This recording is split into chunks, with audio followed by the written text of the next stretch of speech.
Ya, Assalamualaikum warahmatullahi wabarakatuh. Assalamualaikum warahmatullahi wabarakatuh. Ya, semangat pagi ya, menjelang ujian Baik, akhir semester. pagi Bu. Bismillahirrahmanirrahim. Iya, Bismillahirrahmanirrahim. Kita mulai perkuliahan kita hari ini yang merupakan semester akhir ya dari pertemuan terakhir dari semester ini. Iya Bu. Saya akan kasih dulu gambaran ujian semester ya, supaya bisa nanti maksimal untuk hasilnya, karena untuk ujian semester kalian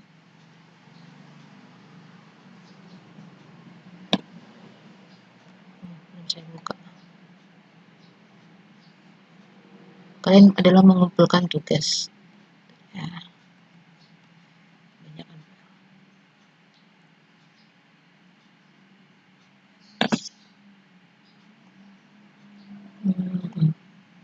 Nah, tugasnya ini ya soal ujiannya, pengumpulannya tanggal 7 saya buat. Ini tanggal berapa itu? Oh, ini nanti kelihatan di portal. Kalian bisa akses di portal, tapi juga nanti saya upload juga ke e-learning, jaga-jaga ya. Namun kapasitasnya kan tidak cukup itu. Jadi selain upload tugas ke portal, kalian juga mengirim ke email. Nah, ini pastikan nanti pengumpulan selambatnya tanggal 7 ya. Pastikan nanti kalian kalau membuat link itu bisa saya akses, jadi saya bisa buka ketika penilaian. Ini tidak mengganggu saya nanti untuk memeriksa. Banyak belum terbiasa atau terlupa ya untuk membuat link Google Drive-nya, karena kalau filenya terlalu besar dia jadi Google Drive. Nah, soal ujiannya adalah dokumentasi peralatan kebakaran di sekitar ruang publik. Sampai di sini bisa dipahamin nggak? Ya, Paham Ibu, paham. paham ya. Ruang publik itu fasilitas umum, misalnya mall, sekolah, manalah yang bisa diakses selama COVID ini. Minimal 5 foto, disertai lokasi dan fungsi bangunannya, tanggal pengambilan fotonya. Jadi memang foto asli ya, bukan ambil dari internet. Foto di sekitar kalian. Uh, Minimal ada satu yang menampilkan wajah kalian. Soal ini targetnya adalah kalian menyadari bahwa fasilitas-fasilitas pemadam kebakaran itu letaknya di mana dan kenapa di situ. Jadi kalau ke ruang publik nanti lebih waspada, karena kan bahaya kebakaran bisa terjadi kapan saja. Nah, yang kedua ini membuat tautan video tugas kelompok. Salah satu materinya dipilih, apakah tentang tangga kebakaran, fire alarm, dan fire hydrant system, atau tentang area evakuasi. Ini ada 4 item materi, kamu boleh pilih satu ya. Apa yang perlu dijelaskan di sini sudah dijelaskan, ini soal tugas dari beberapa pertemuan yang lalu. Jadi pilih materi-materi yang akan dipaparkan dalam bentuk video atau presentasi, dan kasih link tautannya di jawaban soal ujian. Kemudian ada tugas kelompok yang juga memilih salah satu materi ini. Penangkal petir, transportasi vertikal, elevator atau eskalator saja, atau travelator saja.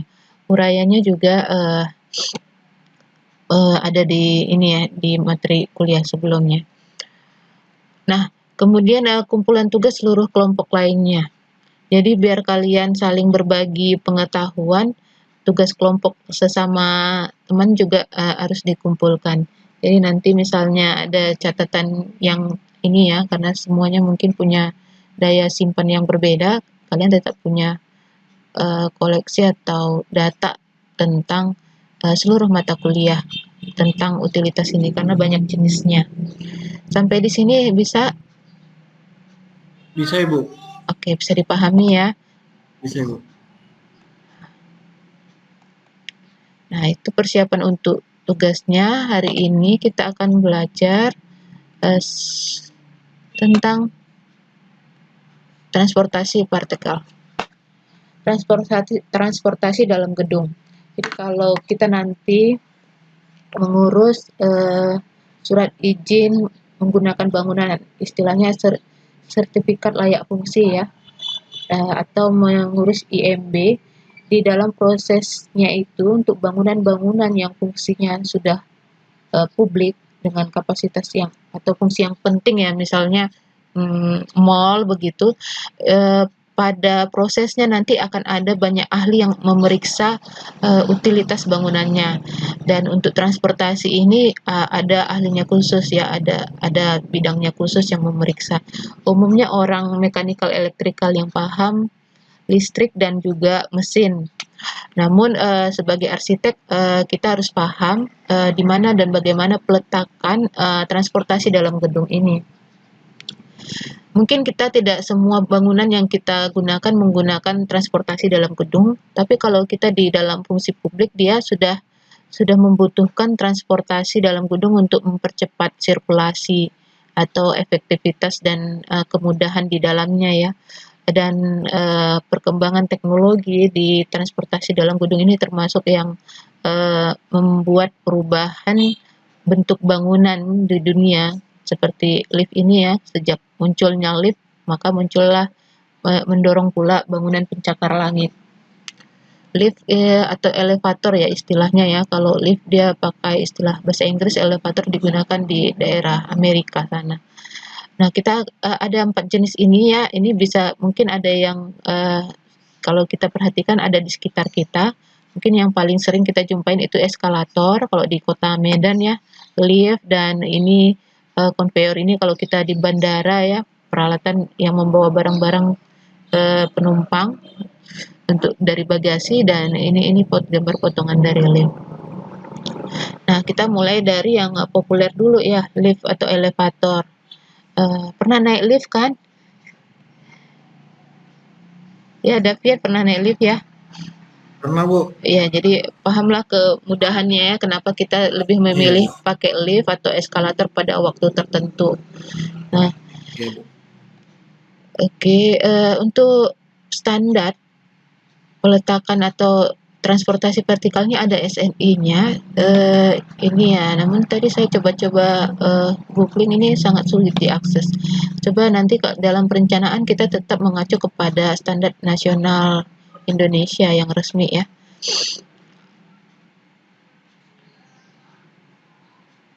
Nah, elevator sejarahnya sekitar abad 18 ya, 1873. Penemunya ternyata ini ya, perempuan ya, Elisa. Nah, ini bisa dibaca aja nanti bahwa merek terkenal Otis ini masih bertahan ya sampai sekarang. Namun teknologi lift itu sudah banyak pesaingnya ya. Nanti kalau kalian naik lift di bangunan publik bisa merasakan sendiri apa perbedaan setiap produk. Dan nanti kalau ada proyek untuk membangun bangunan bertingkat sudah bisa memahami kualitasnya ya setelah menjalankannya, merasakan fungsinya. Kadang kita tidak menyadari memang perbedaan merek-merek itu kualitasnya, walaupun nanti teknologi lift ini akan sangat berkembang, selalu berkembang ya. Nah, jenis penggerak lift ini ada 2 ya, hidrolis dan motor listrik.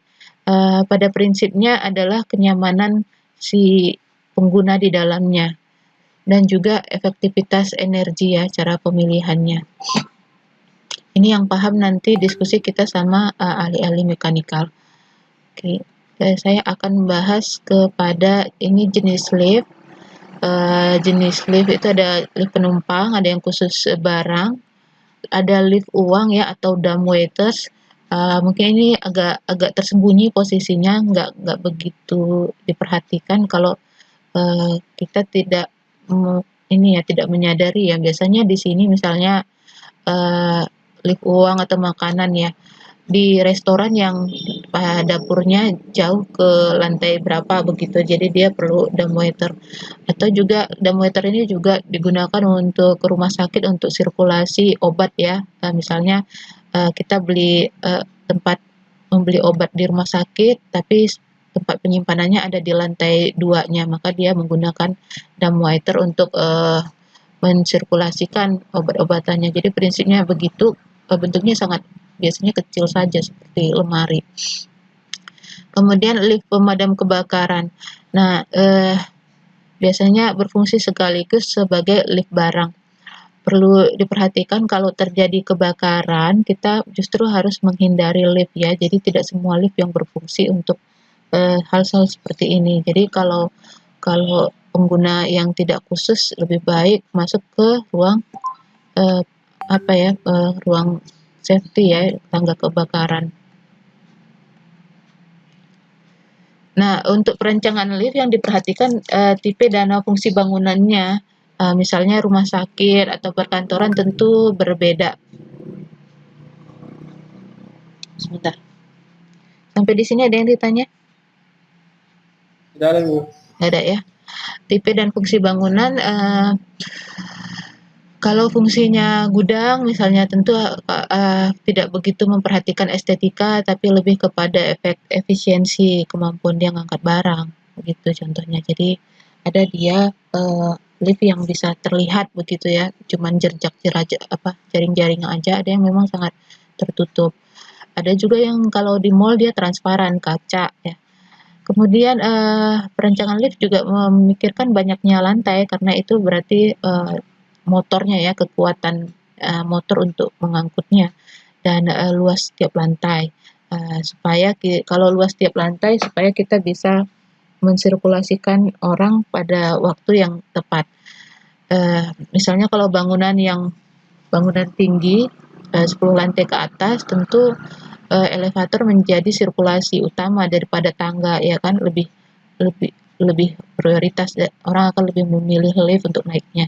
Nah, jika dia terlalu sedikit jumlah liftnya, maka tentu ada banyak antrian untuk masuk lift sehingga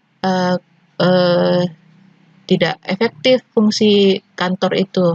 Atau misalnya rumah sakit ya, dia butuh kecepatan untuk pasien dan pengunjung itu pasti beda, jadi dipisah liftnya. Kemudian interval ya, jarak liftnya, jarak antar liftnya. Jadi yang ini interval ini tadi contohnya tentang rumah sakit antara pasien dan pengunjung.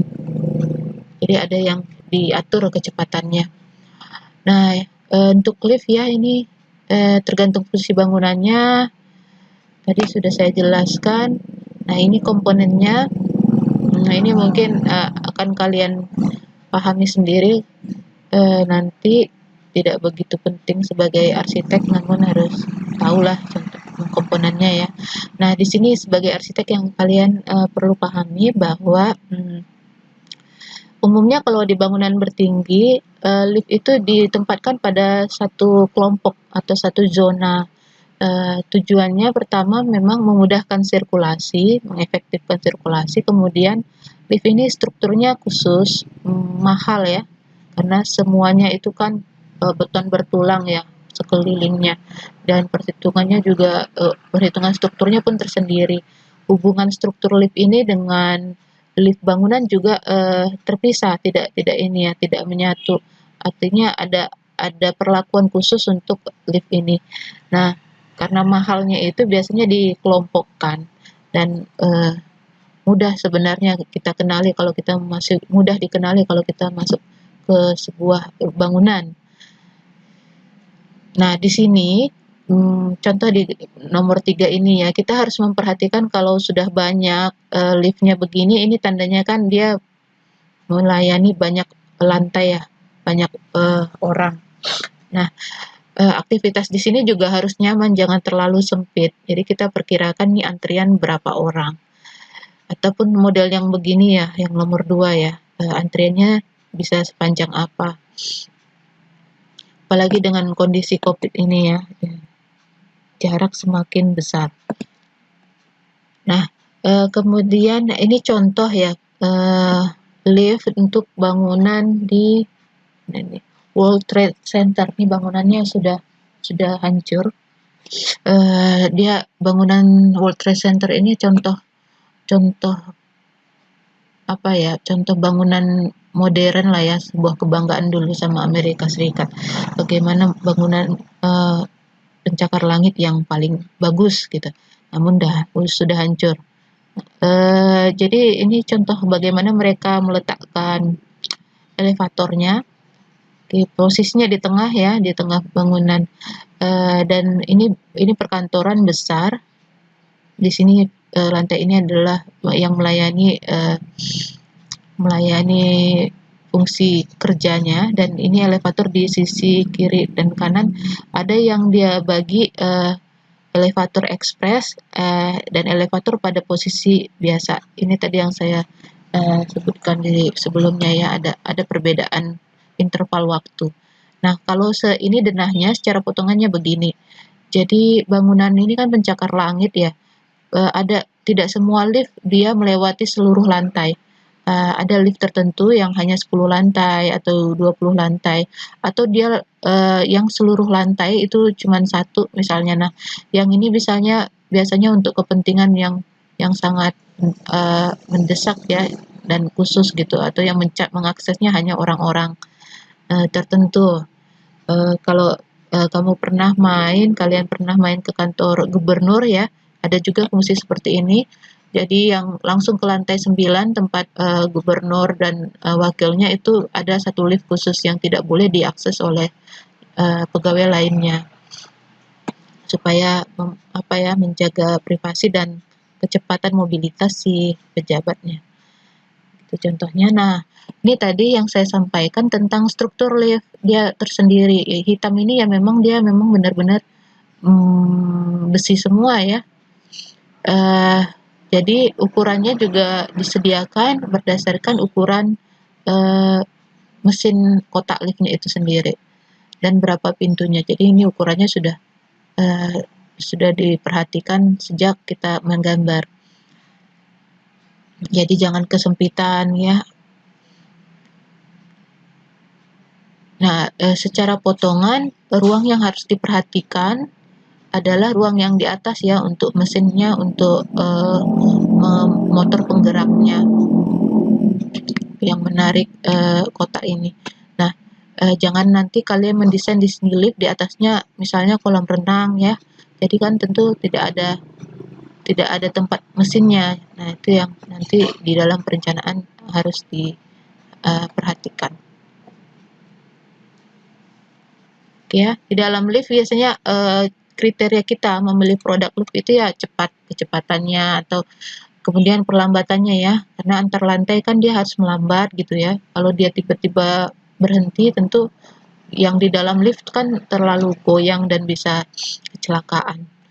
Kemudian kecepatan kotak lift dan kecepatan buka tutup liftnya, baru stabilitas kecepatannya dan daya guna variasi pengangkutannya. Misalnya untuk mengangkut pasien atau barang atau cuma penumpang mengangkut orang saja. Ada yang ditanya sampai lift?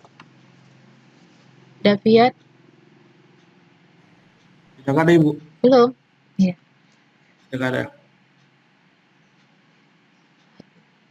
Iya, banyak ya memang utilitas bangunan ini dan teknologinya berkembang. Yang kedua, eskalator ya, atau tangga berjalan ya. Nah, pasti udah pernah naik lah ya eskalator ya. Di dalam di dalam eskalator kita perhatikan di dalam perencanaan sudutnya. Sudut kemiringan eskalator dan tinggi bangunannya. Kalau di sini dia tidak melebihi 6 meter. Namun pada posisi tertentu, misalnya tingginya lebih dari 6 meter, sebenarnya bisa, namun teknologinya harus disesuaikan.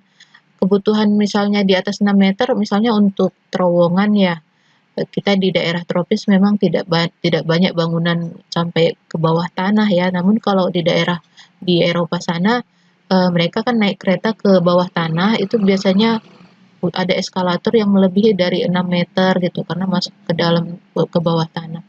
Dan kemiringannya itu 30 sampai 35 derajat itu untuk memastikan keamanan. Jangan jadi kita juga gamang kalau terlalu curam naik eskalator, dan dihindari hal-hal psikologis seperti itu. dan kemudian kecepatannya 0,5 meter per second.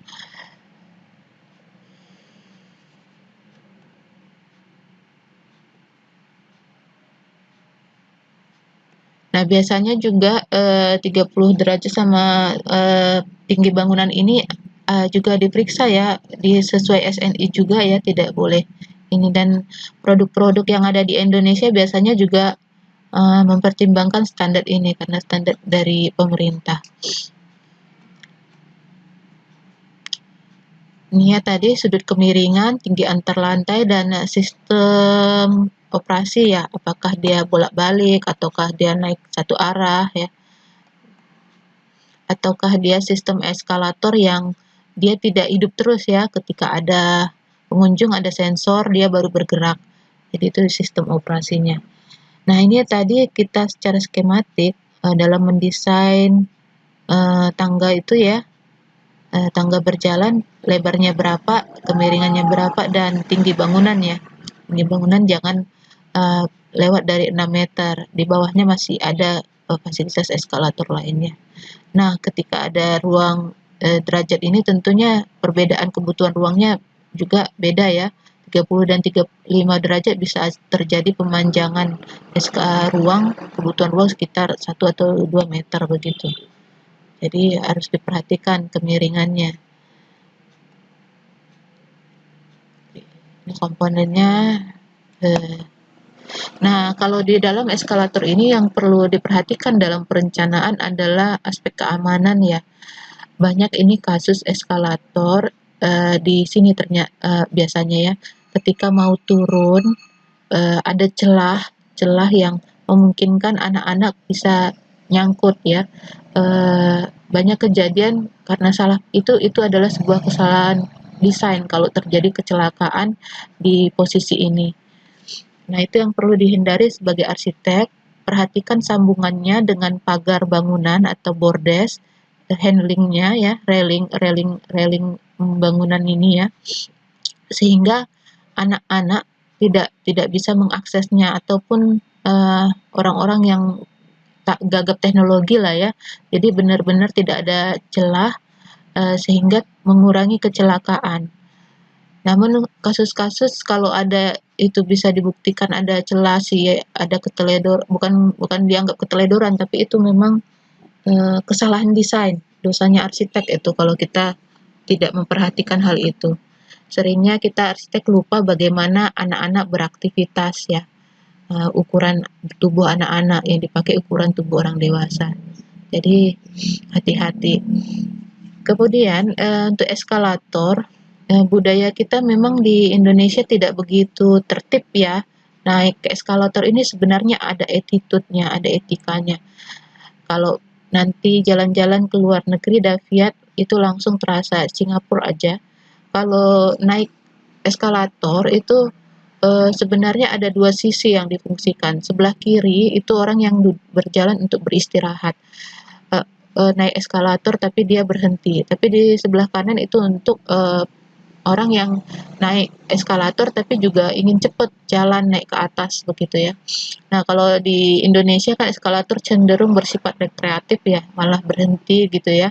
Sehingga orang-orang tidak, malah aneh gitu ketika orang naik eskalator tapi tetap naik tangga. Namun kalau fungsinya seperti stasiun, dia butuh ketepatan waktu, kadang-kadang mengejar ketertinggalan kereta, perilaku seperti itu bisa sangat mengganggu. Nah, kalau kita sebagai arsitek perlu memperhatikan supaya perilaku itu terbangun. Bagaimana membentuknya, apakah dikasih tanda sebelum masuk, sebelum naik eskalator. Bisa juga dengan pakai sistem mengingatkannya dari security-nya.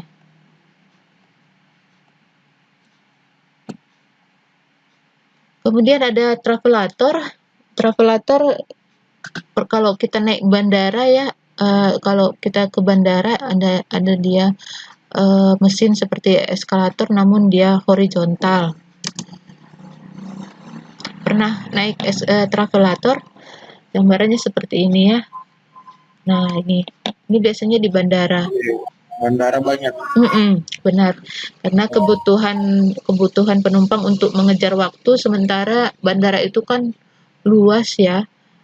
Dia kan didesain berdasarkan peletakan pesawatnya. Jadi manusia harus mengikutin di mana parkirnya pesawat.